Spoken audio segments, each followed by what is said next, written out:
Fala, nono ano, beleza? E aí, gente? Agora que a gente já teve videoaulas anteriores com complemento do conteúdo que a gente estava vendo em sala, vamos dar uma olhadinha na nossa revisão, tá? Ela já está no seu plural, tá? De qualquer forma, quando eu for publicar na sua plataforma, eu vou colocar aí embaixo as questões de novo para facilitar que vocês acompanhem esse vídeo, tá? Mas vamos começar. Então, olha só. A questão de número 1 é a seguinte: explique como a forma de empréstimos promovidos pela China aumenta a integração deste país ao sul global, apontando sua diferença em relação a instituições tradicionais como o FMI e Banco Mundial. Preste atenção, não viaja. Como que a China ela desenvolve empréstimos, né, para os países do sul? E como que esses empréstimos aumentam a integração entre esses próprios países?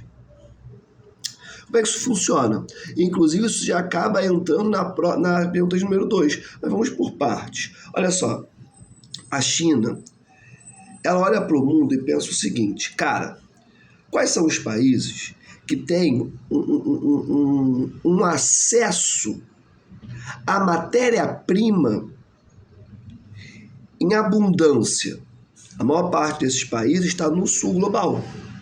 Além disso, eles têm mão de obra barata e tantos outros elementos, outros fatores locacionais que atraem os olhos da China para eles. Tranquilidade? Então a China olha para o mundo subdesenvolvido, para o sul global, do qual ela faz parte. Vamos lembrar, a China não é um país desenvolvido.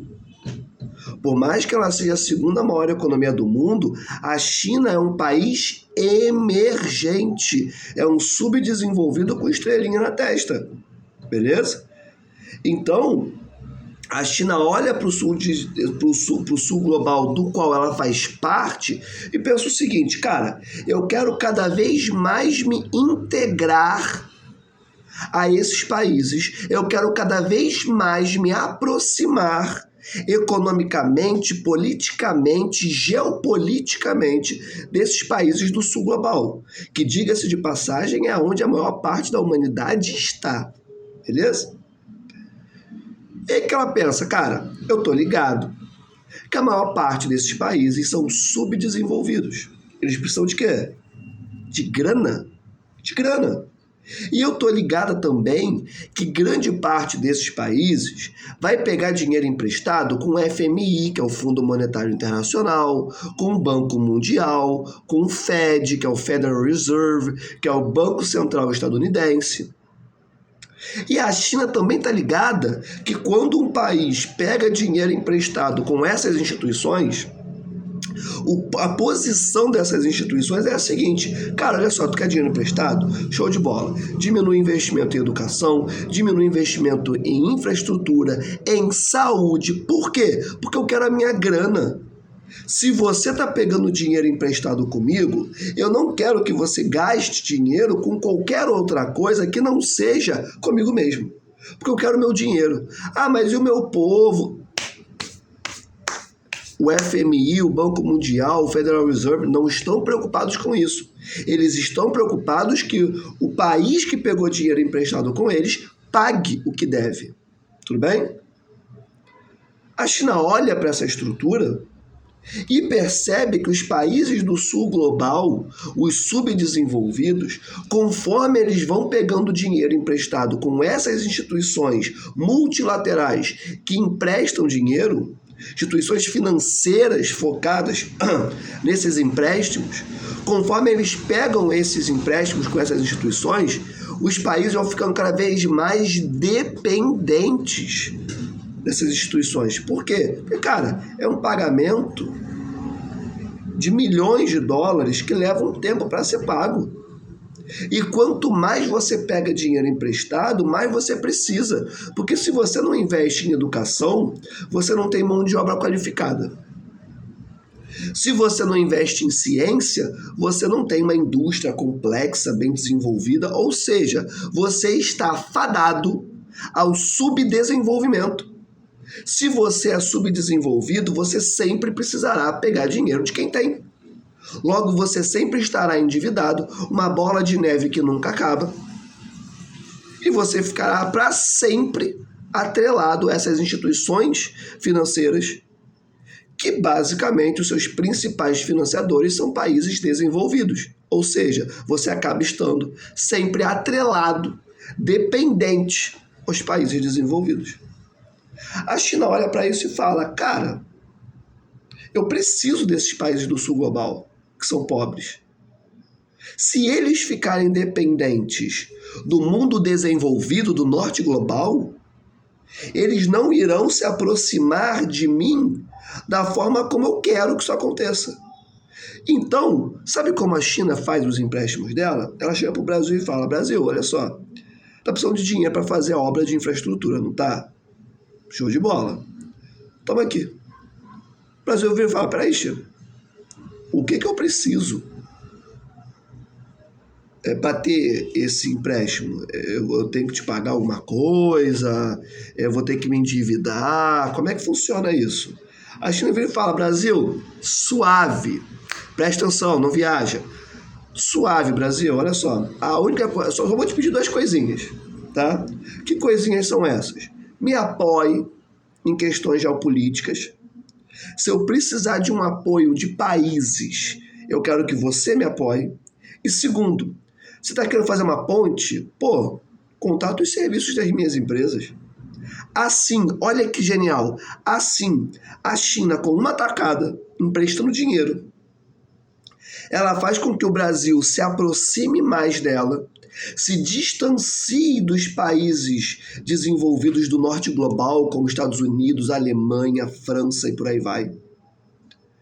Ela aproxima o Brasil para o lado dela.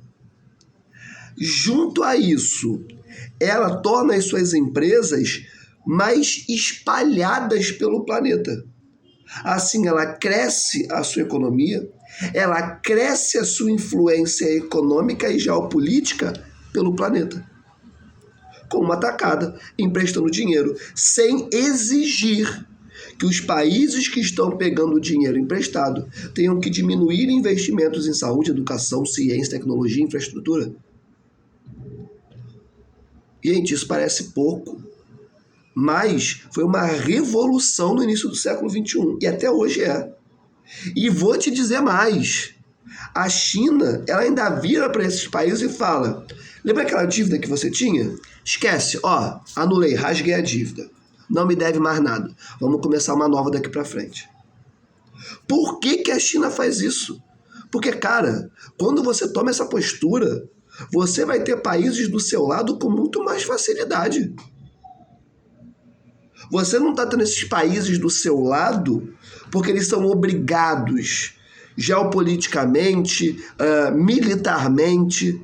Eles estão ali do seu lado porque eles sabem que se eles precisarem de dinheiro, você vai estar ali para poder emprestar para eles e não vai quebrar a economia do país. E ainda há chances de você perdoar essa dívida. Então, cara, não tem nada... E olha só, não tem nada melhor do que isso para país subdesenvolvido. Pegar dinheiro emprestado é muito melhor pegar com a China do que com a FMI. Não tem nem o que discutir. Dessa forma, a China conseguiu se tornar o principal parceiro econômico de mais de 150 países do mundo, inclusive o seu. Presta atenção, inclusive o seu, o Brasil.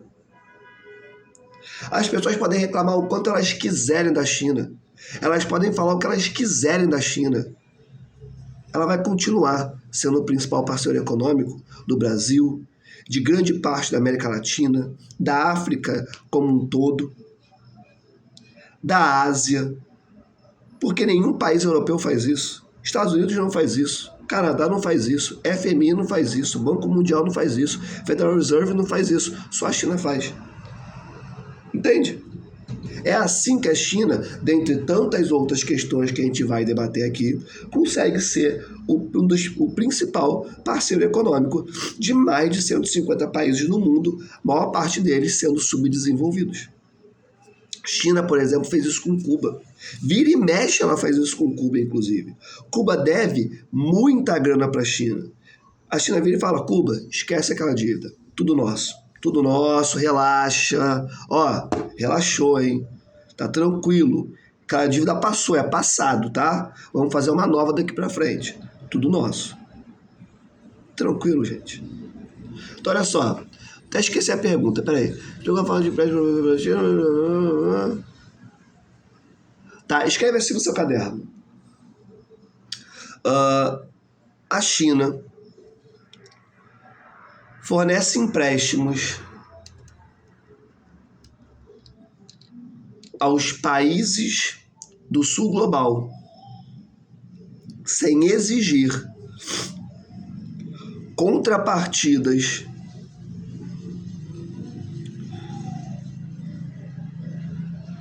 muito complexas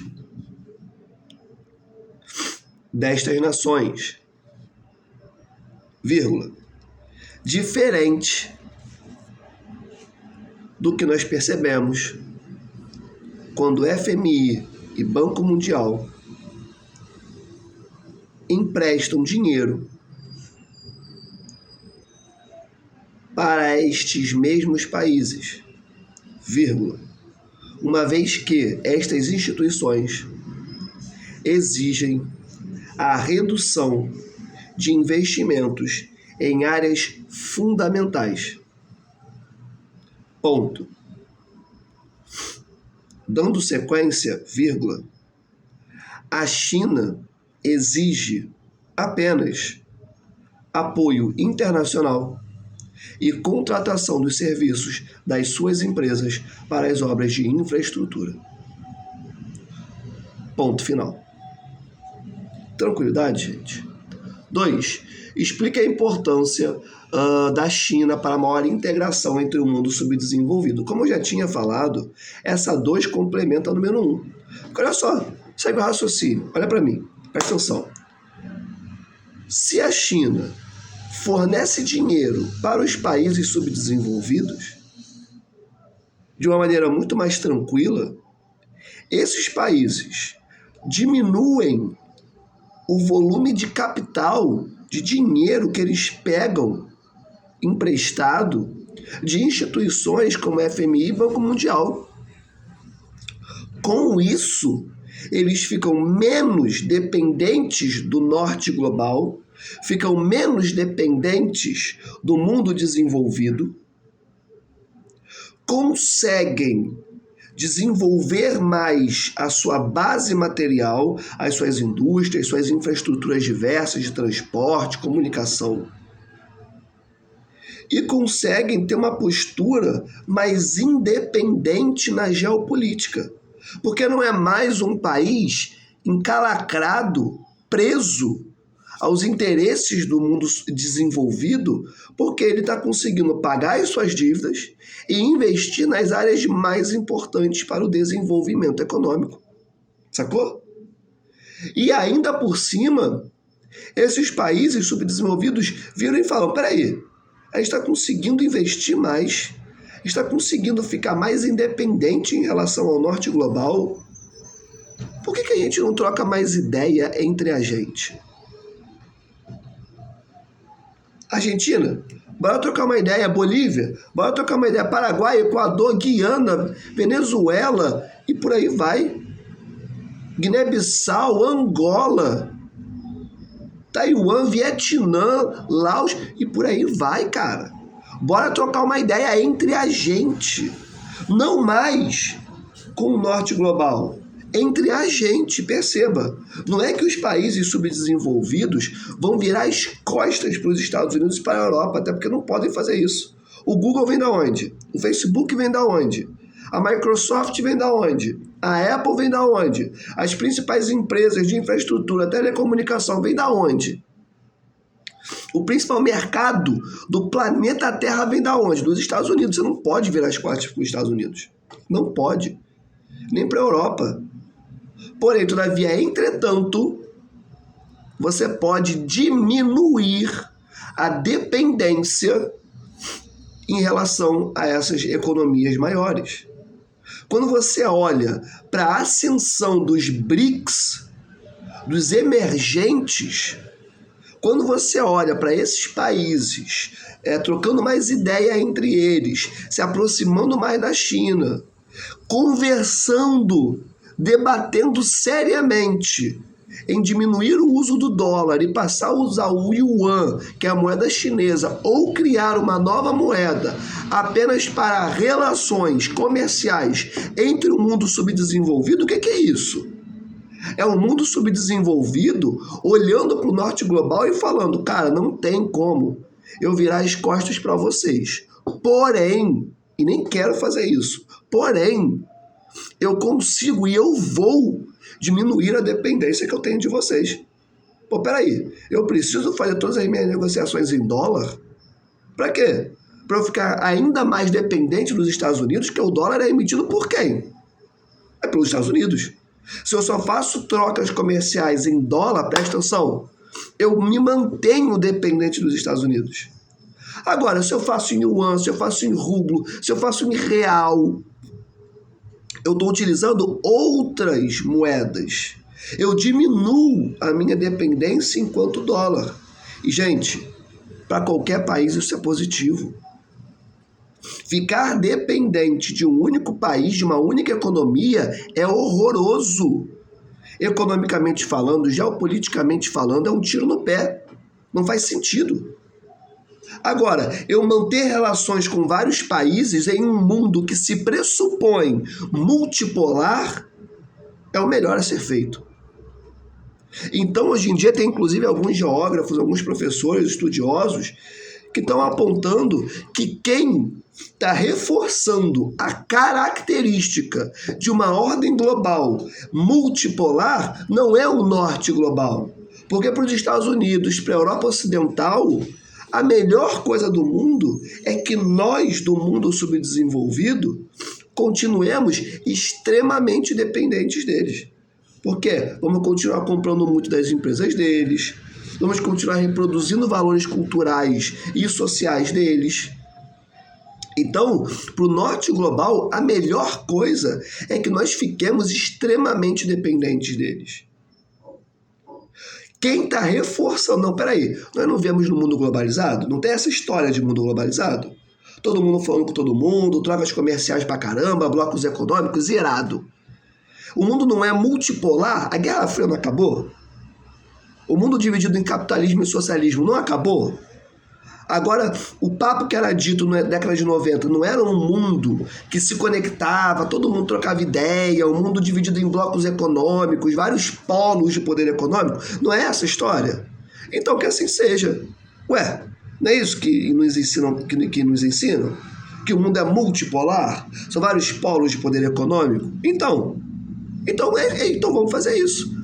Vamos trocar com os Estados Unidos? Vamos. Vamos trocar com a Alemanha? Vamos. Mas vamos trocar também com a Argentina, com Venezuela, com o Equador, com Bolívia, com Angola, com a China, com a Rússia. Vamos sim. Ué, o mundo não é multipolar? Então é isso. Eu vou trocar com o mundo inteiro. Vou fazer trocas econômicas e comerciais com o mundo inteiro. Ponto final. Quem reforça esse caráter de uma ordem global multipolar, hoje em dia, é o sul global. E você olha para o norte global numa postura contrária. Não, precisamos usar só o dólar. Não podemos comercializar com a China. Não, temos que focar só na gente.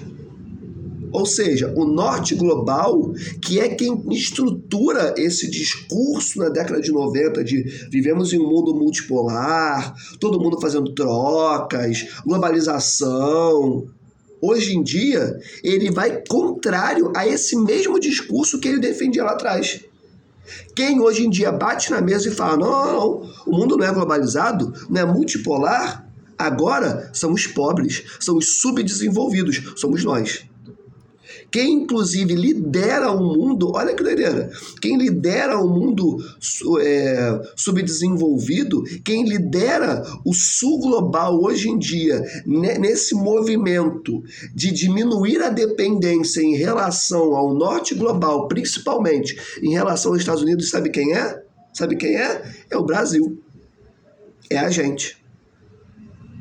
Isso é maravilhoso. Isso é ótimo economicamente falando, geopoliticamente falando, tá?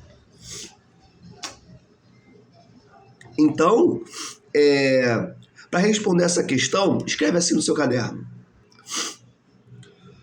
Os empréstimos promovidos pela China ao sul global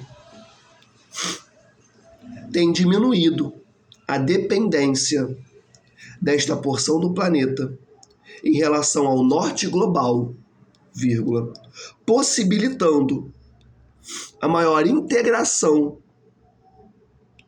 e o posicionamento dos países subdesenvolvidos em relação aos desenvolvidos.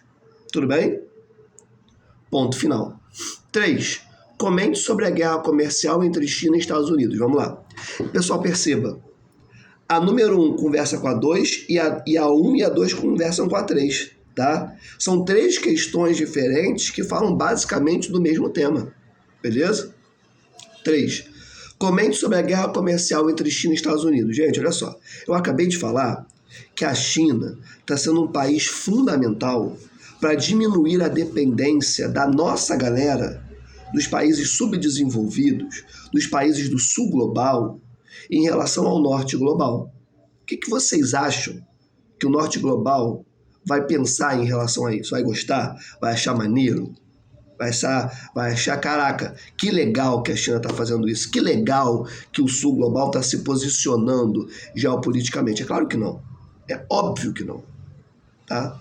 Então, os Estados Unidos da América, ele olha para esse cenário, que é a maior potência do planeta Terra, diga-se de passagem, tá? Economicamente, militarmente, culturalmente falando, é a maior potência que existe. Beleza. Ele olha para esse cenário e pensa, cara, não tá legal isso. Não tô gostando disso. Não vai continuar desse jeito, não. E aí ele olha para a China e ele vislumbra um país que há 30 anos atrás era visto como o país do 1,99. O país que copiava. O país de mão de obra barata, que o pessoal falava, mão de obra escrava, é na China. Esse país agora criou o 5G.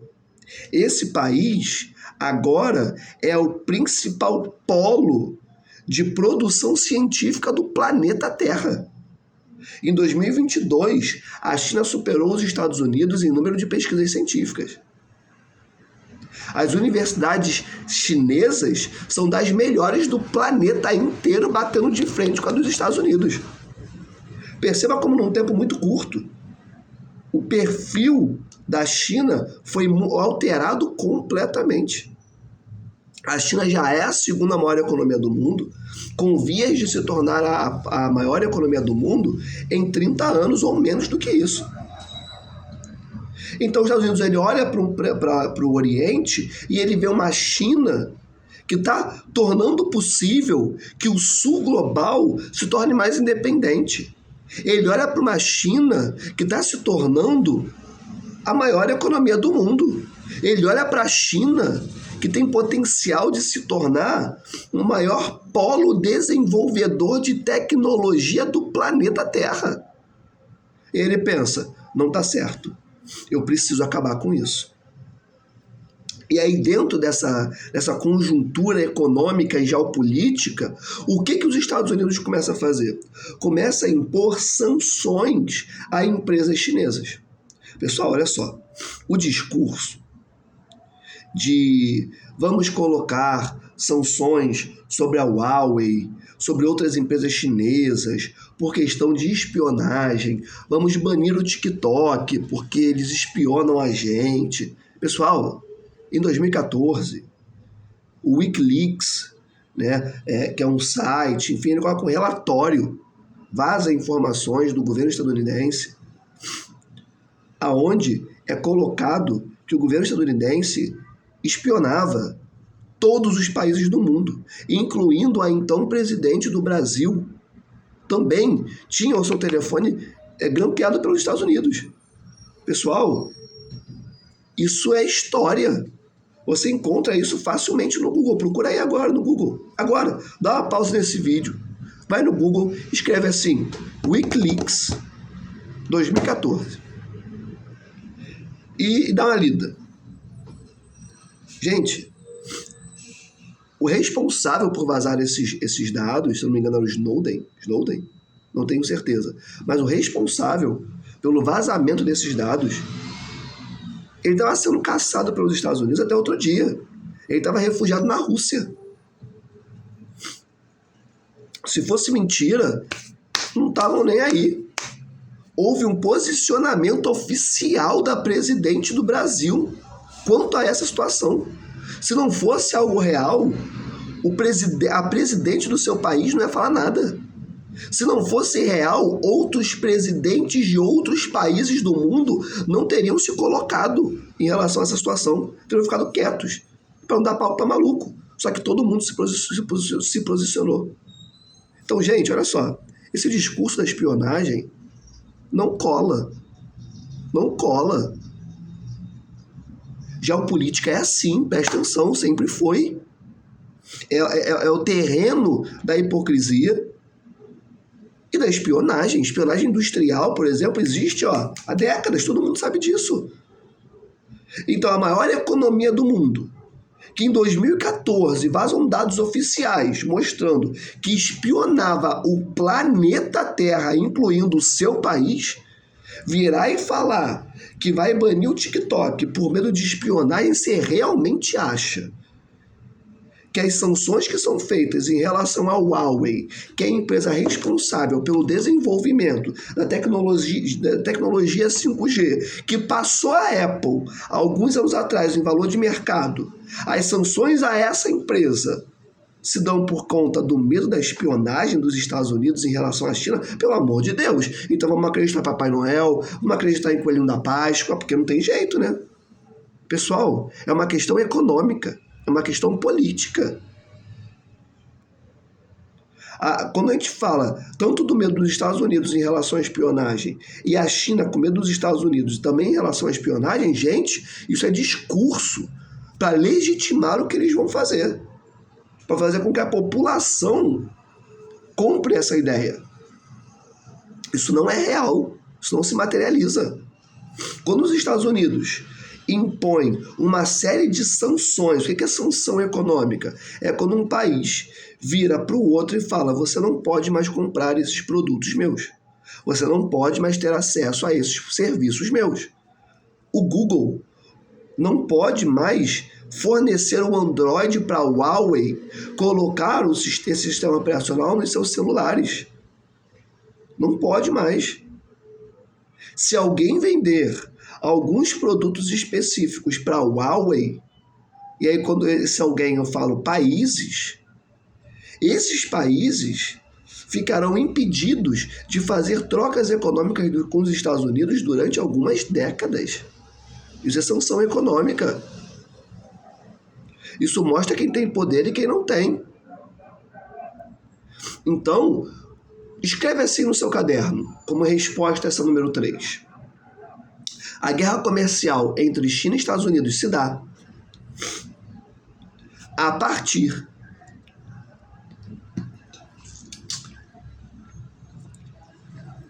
da busca por parte dos Estados Unidos de manter o seu poder econômico e geopolítico frente à China, na intenção de frear o crescimento desta economia, de modo a garantir que este país asiático não o superará nas próximas décadas. Ponto final. Tranquilidade? E as sanções econômicas que os Estados Unidos colocam frente aos produtos chineses, frente às empresas chinesas, é a principal arma que eles utilizam nesse momento. Beleza? E você percebe que é realmente isso que eu estou te falando, quando o Biden, presidente dos Estados Unidos, anuncia um pacote bilionário de investimentos em empresas, em indústrias de semicondutores dentro dos Estados Unidos. Não estão mandando mais fábricas de semicondutores para a China, para Taiwan. Eles agora querem desenvolver essa tecnologia dentro dos Estados Unidos. Por quê? Porque quem dominar a tecnologia de semicondutores para os próximos anos dominará a economia mundial. Dentro desse aparelho eletrônico que você está utilizando para ver essa correção de revisão, tem semicondutores. No seu celular também tem. Nada eletrônico hoje em dia funciona sem semicondutores. Quem domina essa tecnologia domina a economia global. A China está correndo atrás. Os Estados Unidos têm esse controle atualmente, principalmente a partir das relações econômicas que ele faz com Taiwan, onde tem as principais fábricas, o país que tem o principal controle da tecnologia de desenvolvimento de semicondutores. Se a China, por exemplo, anexa Taiwan, Hoje, ela se torna a maior economia do mundo. Então você percebe que essa guerra comercial entre China e Estados Unidos se dá principalmente no campo econômico e político. Quando você olha o Biden anunciando um pacote bilionário para a construção de fábricas de semicondutores e de centros de pesquisa de semicondutores dentro dos Estados Unidos, para correr atrás do prejuízo e conseguir se manter enquanto principal economia do mundo. Tranquilidade? 4. Explique o crescimento dos tigres asiáticos. Cara, muito de boa, tá? Vamos continuar na Ásia, beleza? Os tigres asiáticos basicamente são países que a gente já conversou nas videoaulas anteriores, beleza? Que vão crescer muito economicamente a partir do crescimento do Japão. O Japão, ele vai passar, no final da Segunda Guerra Mundial, por um ataque que nunca tinha sido feito na história da humanidade. Gente, as bombas de Hiroshima e Nagasaki representaram um ataque numa escala que a humanidade nunca tinha visto na sua história. Foi o pior ataque feito de um país para o outro, de uma nação para outra, em toda a história da humanidade. Não é qualquer coisa. Não é qualquer coisa. O que foi feito com as bombas de Hiroshima e Nagasaki foi um absurdo. Só teve um país na história da humanidade que tacou bomba atômica em outro. Esse país são os Estados Unidos da América. Então, quando você olha para o Japão no final da Segunda Guerra Mundial, é um país arrasado, destruído. Que, inclusive, quando o Japão recebe as bombas de Hiroshima e Nagasaki, ele já era um país basicamente rendido. Para quem não se lembra, o Japão luta ao lado dos nazistas na Segunda Guerra Mundial.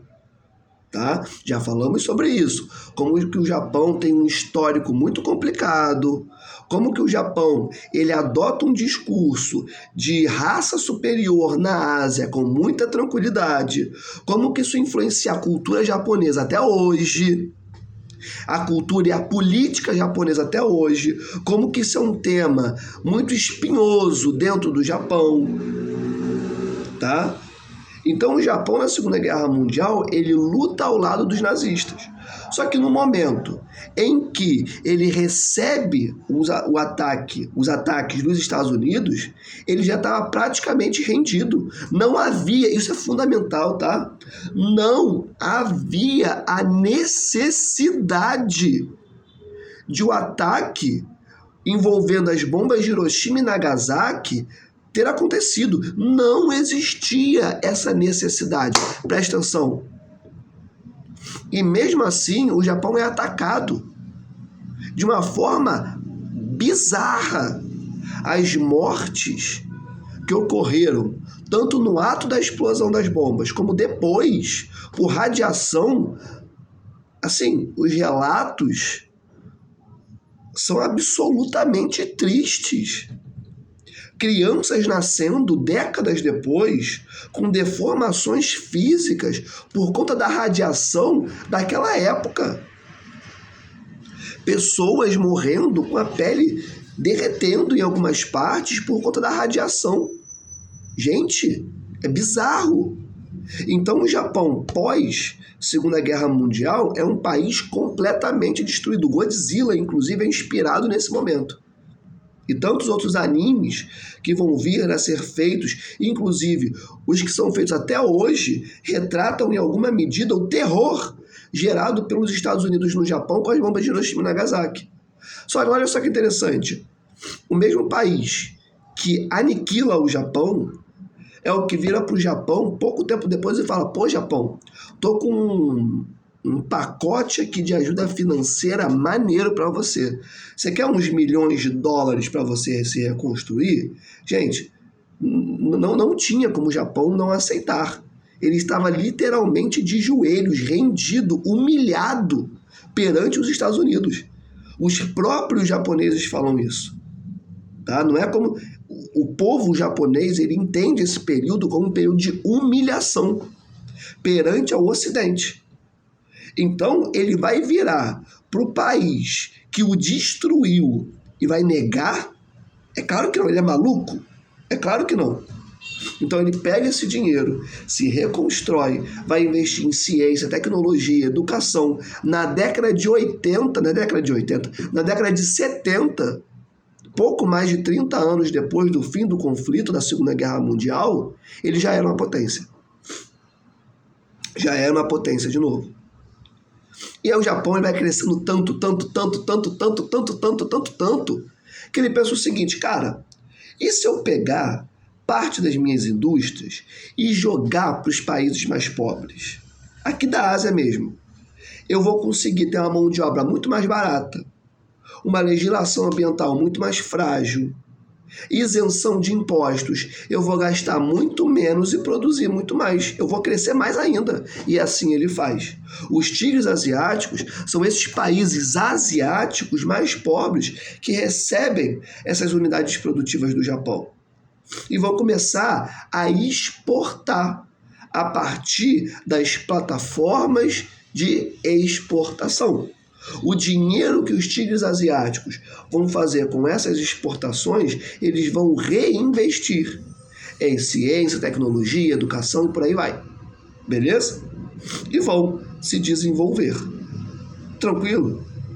Então, os tigres asiáticos, eles estão diretamente relacionados à reconstrução japonesa pós-Segunda Guerra Mundial, ao crescimento da economia japonesa, a tal ponto que o Japão distribui as suas fábricas, distribui as suas unidades produtivas para países asiáticos mais pobres, para baratear a sua produção e crescer mais ainda. Tranquilidade? Então escreve assim no seu caderno. Os tigres asiáticos cresceram economicamente, principalmente em virtude da distribuição das unidades produtivas japonesas,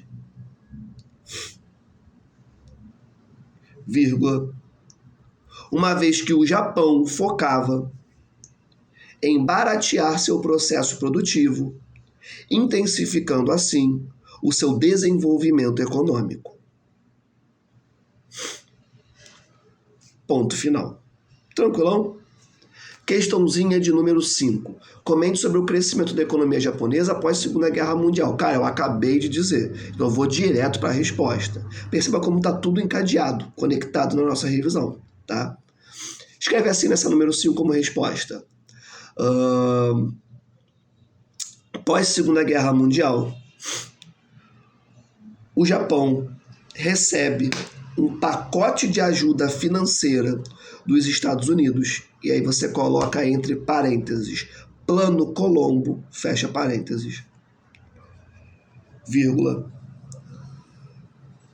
de modo que, vírgula de novo, a partir daí, o país asiático passa a investir em setores estratégicos, vírgula, como, vírgula de novo, educação, ciência, tecnologia, infraestrutura e energia,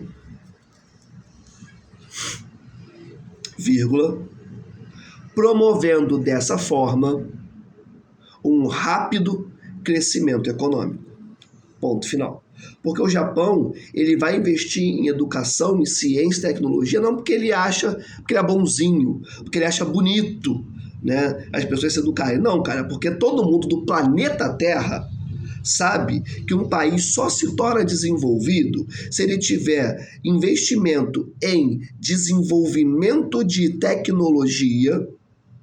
Só que as pessoas que vão desenvolver essa tecnologia não vão aprender como desenvolver essa tecnologia pelo um toque divino de Deus na sua testa, de modo que elas passem a ser geniais do nada. Não. Não, gente. Isso não existe, tá? Todo mundo do planeta sabe que gênios são formados a partir de investimento público em educação, para que a pessoa tenha uma boa formação educacional, consiga entrar numa boa universidade, assim conseguindo ter uma boa formação universitária, se tornando um grande pensador e assim produzindo tecnologia, tá? Essa história da pessoa que nasce genial. Gente, o próprio Albert Einstein, no início do seu doutorado, ele larga o doutorado porque ele precisava trabalhar, precisava disso aqui, ó, dinheiro. Ele só vai concluir o seu doutorado porque ele vai ter acesso a uma bolsa de estudos. Porque até naquela época do Einstein, a ciência era subfinanciada. O Einstein larga os estudos para trabalhar. Se ele não recebesse a bolsa, talvez ele não fosse o Einstein que é hoje em dia. Entende? Não é uma lógica natural em que o Einstein nasceu genial. Não, não, não, não.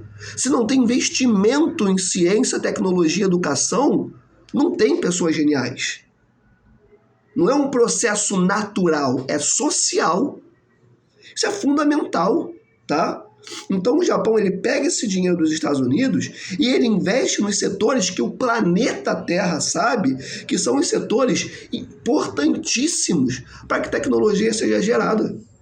Então, para que tecnologia exista, tem que ter a pessoa que saiba criar essa tecnologia. E como que essa pessoa desenvolve tecnologia? Estudando. Não tem outro caminho. É estudo. É investimento em estudo. E assim o Japão fez.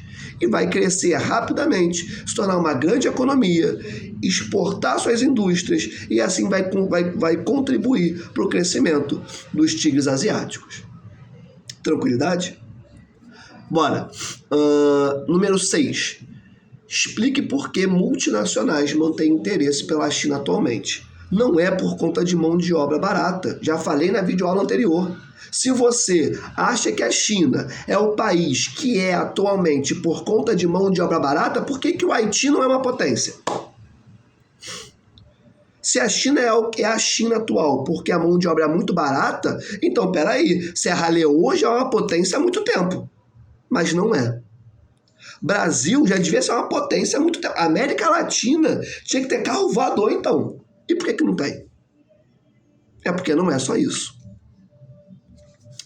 A China, ela continua sendo um foco de interesse dos países desenvolvidos quando a gente pensa em produção industrial. Por quê? Porque ninguém no planeta produz com a qualidade que a China, na velocidade que a China produz, e melhor, com uma mão de obra tão qualificada e tão barata. Pô, mas você acabou de falar que não era por conta de mão de obra barata. Gente, o salário mínimo da China já é maior do que o salário mínimo de toda a América Latina, com exceção do Chile. Um engenheiro chinês, ele ganha mais do que um engenheiro brasileiro. Um professor chinês ganha mais do que eu, ganha mais do que um professor brasileiro, com o mesmo nível de qualificação. Só que o salário da Europa, dos Estados Unidos e do Canadá é muito maior. Então perceba, é uma mão de obra barata frente à Europa e aos Estados Unidos e ao Canadá. Agora, frente ao seu país, não é barata não, tá? Mas não é mesmo. Mas não é mesmo. Ninguém entrega na velocidade que a China, com a qualidade que a China entrega, com a mão de obra altamente qualificada e barata que a China tem. A visão da China enquanto um país de mão de obra escrava, gente, ficou na década de 70. Essa China não existe mais. É bom acordar para o mundo, tá? O próprio CEO da Apple, ele fala isso direto. Não quer acreditar em mim ou no seu livro? Então vai ouvir o CEO da Apple. Ele fala, o Tim Cook, ele fala, bota no Google, Tim Cook fala que a China não é mais país de mão de obra barata, você vai encontrar. Tá lá. A Apple tá tentando ir para a Índia há muito tempo e não consegue, porque a Índia tem uma mão de obra barata, até tem qualificada também, mas não consegue ter a infraestrutura de transporte, de energia, que é necessária para entregar a produção na velocidade que a China entrega. Não existe país no planeta Terra que consegue entregar os produtos como a China entrega. Ponto final. E além disso, eles têm um mercado consumidor de mais de 1 bilhão de pessoas. Presta atenção. 1 bilhão, 1,4 bilhões de pessoas, de habitantes, com dinheiro no bolso, prontas para comprar o seu produto. Gente, não existe país no mundo igual à China. Ponto final. Escreve assim no seu caderno. Multinacionais continuam tendo interesse pela China em virtude da infraestrutura de transporte, comunicação,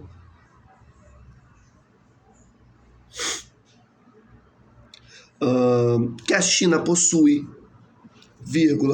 Além disso, a mão de obra chinesa é muito qualificada e barata frente ao norte global.